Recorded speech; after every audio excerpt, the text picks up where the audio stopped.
it's Adrienne. It's October 1st today, so both the WCOOP and September are officially over and done with. It's coming up a week that the WCOOP finished, and I'm finally feeling energetic and ready to get back to the grind. As you can imagine, between working my day job and playing poker, I didn't get much of a break throughout September, especially with some of the events that I played starting at 4 a.m. Despite the WCOOP being one of my favorite times of the year, I'm relieved it's over and I can get back to jumping in and out of the cash games and the turbo or hyper turbo tournaments as I see fit. The tournament structures can be pretty deep in the WCOOP, so it's pretty draining to grind. Lots of respect to all of you who played a full schedule or even just more than I did.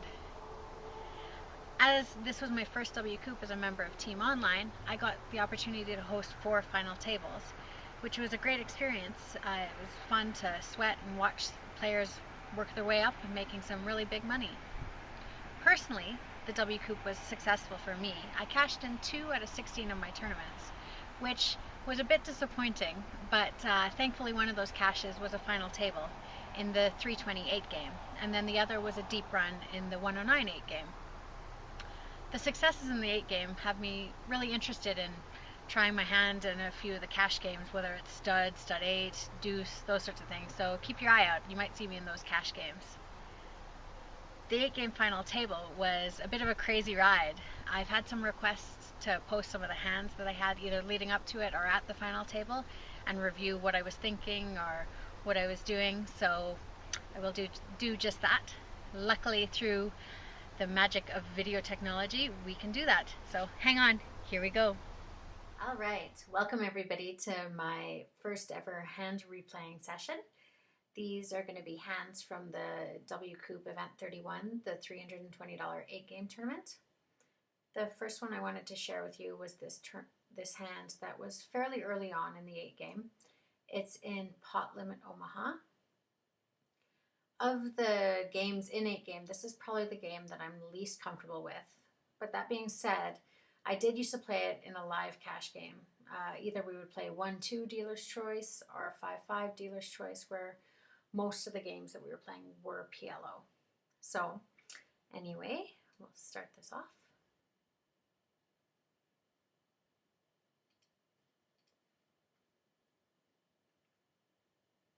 So Mozak raises here, and I call the raise.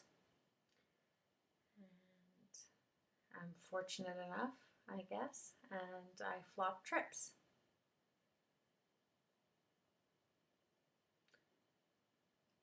It comes checked round to me, and I decided I would bet $8.75 at this point, approximately 60% of the pot.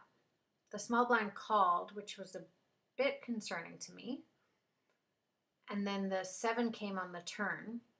Ah, there it is. So I felt like I should check back at this stage. The 5 of hearts on the river didn't change anything in my mind. Whoops. Oh, now you see what happens anyway. But he made a substantial bet for 3/4 of his chips and essentially all of mine. I can back it up there so we can see what happened. So he bet 31.25, which was most of his stack and all of mine except for 3 chips. I tanked for quite a while, which isn't reflected in this replayer.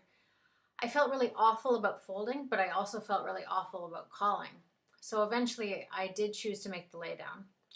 Ultimately, I feel there's a good chance that I was ahead, but for me, I wasn't willing to risk my tournament life here, as still with 3,000 chips, I feel that my edge in the other games would still give me the chances I need to gather some more chips and make a deep run.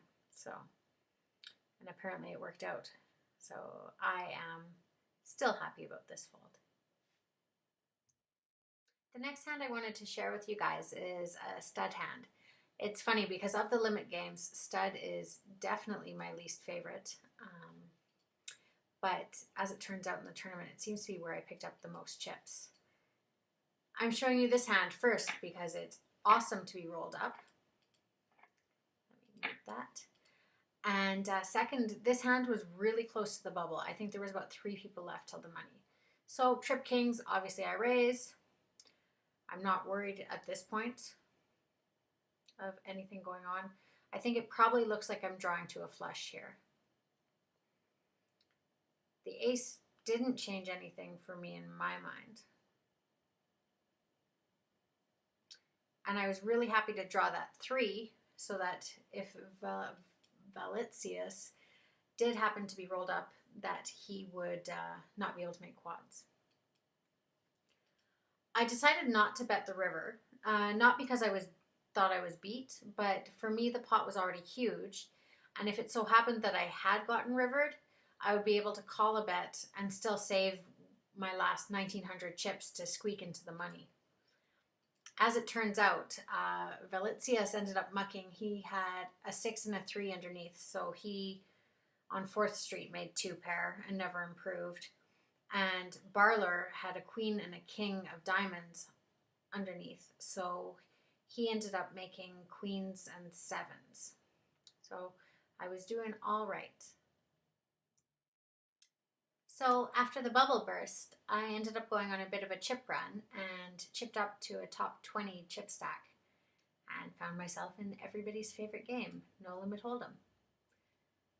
So with my table, the way it was playing, hands were either getting 3-bet shoved or a raise of any size was winning the blinds. So I made the decision to min raise pre-flop with any of my starting hands. So pretty good outcome here. I flop a set and get raised. You're always pretty happy when that happens. And I was able to gather a few more chips. After this hand, I ended up being in the top 5 in chips, maybe even 2nd or 3rd, and started to really make a push and believe I could final table the tournament. So down to the final 2 tables. Everybody's working away, trying to pick up chips. I open here under the gun with the Jack 10, 9, 8, hoping to hit a flop.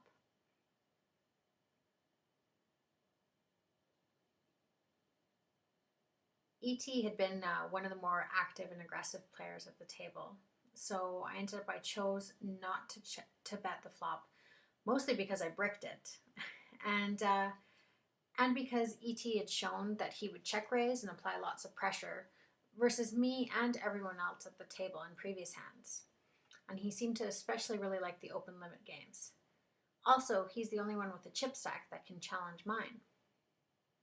So the turn here gave me a flush draw and a gut shot, which I felt was enough to call his bet with. Truth be told, when I saw the ace in the turn, the idea of bluff raising the river, if I happened to miss, was really forefront in my mind. I felt that he would be betting any river to push me off my hand, and probably not expecting a bluff raise out of me based on how I'd been playing at the table, and perhaps even by knowing that I'm a female, and females never bluff raise.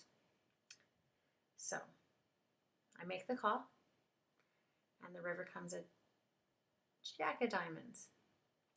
The Jack to me seemed to be a really good card to raise on, seeing as that I have a Jack and that I also have a 10 in my hand. It's less likely that he would have Broadway or even maybe have been helped by the Jack. So he makes the fold and I pick up the pot. So here we are at the final table. If you weren't already aware, PokerStars set it up so that all of the final tables were recorded and rebroadcast with all the hole cards exposed. I really enjoyed watching and finding out if people played the way I thought they were playing. Stud 8 is definitely one of my preferred games in the 8 game, so here is one of those hands that I thought I would share with you. As you can see here, I'm in 5th place and definitely need to start picking up chips in a hurry to make a run for it. Essentially, this hand plays itself because I'm so short, but it was a hand that ran out in an interesting fashion. I brought in with the 5 of clubs, and my buddy E.T. from the previous hand completes the bet. 4th Street, now I'm looking a bit better for a low draw, and he wasn't helped on that side of the equation. 5th Street, oh perfect, a high club, and he improves his potential low draw. I make the call anyway, hoping to bink the high. 6th Street, at this point I'm almost all in, and boom, there's my 4th low card, and too bad it's a diamond. But at least in my mind, E.T. doesn't have a made low, and my outs are any low card that doesn't pair me or any club for the high. So thinking of a card for 7th Street, and after I call the bet, bink, there it is, pretty much exactly the river I was thinking of. So hooray, I make the call with my nut flush wheel, and I managed to double up. So a couple deuce hands to end my hand replays with you. Deuce to 7 is a game that I became really in favor of during last year's World Series. When my first deuce hand I ever played, I was dealt a pat number 1. Didn't have to draw or anything. So again here, I'm short stack of the 4, and I get dealt a monster on the button. A 4-card wheel with a paired 4. So I wanted to get in, all in immediately. Elman ends up calling from the big blind and draws 2.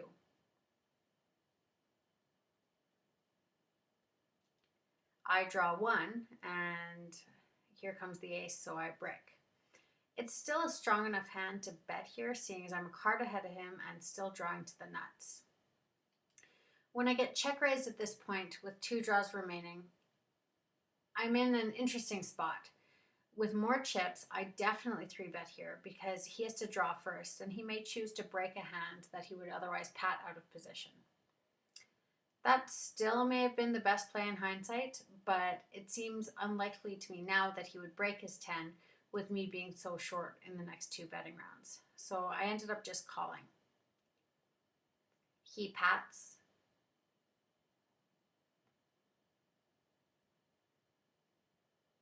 You can see I took my time thinking about it. He pats, and I draw 1 and pair my 3.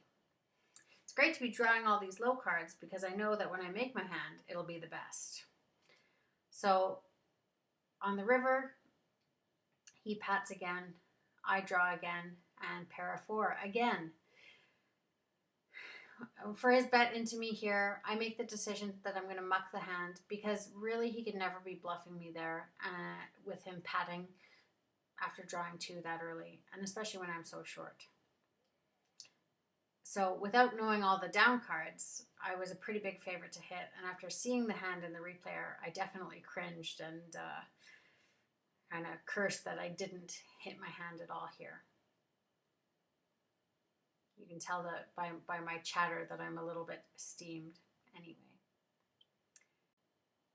So next hand, I'm all in for 0.5 big blinds and run promptly into Chilolini, who raises behind me, and then on the first draw is pat.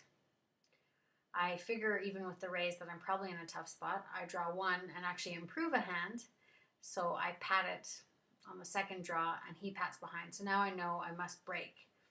And there I dumped the 10 of hearts and got the 10 of clubs, but either way I was drawing dead because the best hand I could make was an 8-7, and he already had a pat 8-6. So that's the end of my tournament. I make a graceful exit.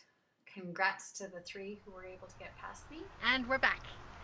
So thanks for watching, and let me know what you think. Also, if you have any suggestions for video blogs or written blogs that you want to see about or hear about, just send me a tweet or let me know. Thanks!